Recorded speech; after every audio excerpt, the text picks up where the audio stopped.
Hi అండి, నమస్తే. Welcome to Rahit recipes. ఈరోజు వీడియోలో ఇన్స్టాంట్గా గోధుమ పిండితో దోశలు ఎలా ప్రిపేర్ చేసుకోవాలో చూపించబోతున్నానండి. దీనికోసం ఒక మిక్సింగ్ బౌల్లోకి 1 కప్ గోధుమ పిండిని యాడ్ చేయండి. ఇప్పుడు ఇందులోకి 1 కప్ వాటర్ వేసి విస్కర్తో బాగా మిక్స్ చేయండి. తర్వాత 1/2 కప్ వరకు వాటర్ని వేసి పిండి అంతటిని బాగా మిక్స్ చేయండి. పిండి అనేది ఎక్కడా కూడా ఉండలు లేకుండా ఉండాలండి. అవసరమైతే చేత్తో అయినా సరే మ్యాచ్ చేసుకొని పిండి అనేది ఉండలు లేకుండా చూసుకోండి.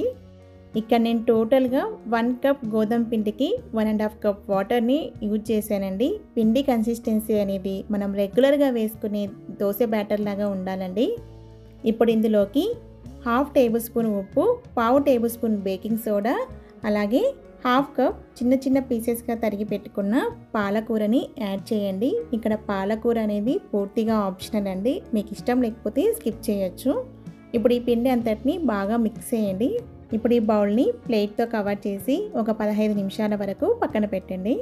15 నిమిషాల తర్వాత గ్యాస్ ఆన్ చేసి దోశ ప్యాన్ పెట్టి ప్యాన్ హీట్ అయ్యాక ప్యాన్ పైన కొన్ని వాటర్ చల్లి ఇలా టిష్యూతో క్లీన్ చేయండి. ఇప్పుడు మంటని లోలో పెట్టుకొని పిండి వేసి సర్క్యులర్ వేలో పిండి అంతటిని బాగా స్ప్రెడ్ చేయండి. మంటని మీడియంలో పెట్టి దానిపైన కొంచెం ఆయిల్ని స్ప్రెడ్ చేసి దోశని 2 వైపులా బాగా రోస్ట్ చేసుకోండి. ఎప్పుడైనా కూడా దోశ అంతా ఒకే కలర్లోకి రావాలి అంటే ఇలా ప్యాన్ని అలాగే పెట్టకుండా వీడియోలో చూపిస్తున్న విధంగా ప్యాన్ని అటు ఇటు అన్ని అంచుల వైపుకి మూవ్ చేయండి. దోశ అనేది ఒకటే కలర్లోకి వస్తుంది.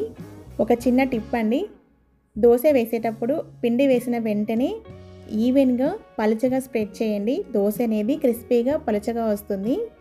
అంతే అండి, ఇలా ప్రిపేర్ చేసి పెట్టుకున్న గోధుమ పిండి దోశలను ఏదైనా వైట్ చట్నీతో కానీ లేదంటే టొమాటో చట్నీతో కానీ సర్వ్ చేసుకుంటే టేస్ట్ అనేది చాలా బాగుంటుందండి. ఇలా మీరు కూడా ట్రై చేయండి. ట్రై చేశాక మీకు ఎలా వచ్చిందనేది నాతో కామెంట్ బాక్స్లో షేర్ చేసుకోవడం మాత్రం మర్చిపోద్దండి. ఈ వీడియో కనుక మీకు నచ్చినట్లయితే లైక్ చేయండి, సబ్స్క్రైబ్ చేయండి, అలాగే మీ ఫ్రెండ్స్కి రిలేటివ్స్కి కూడా షేర్ చేయండి. Thank you for watching.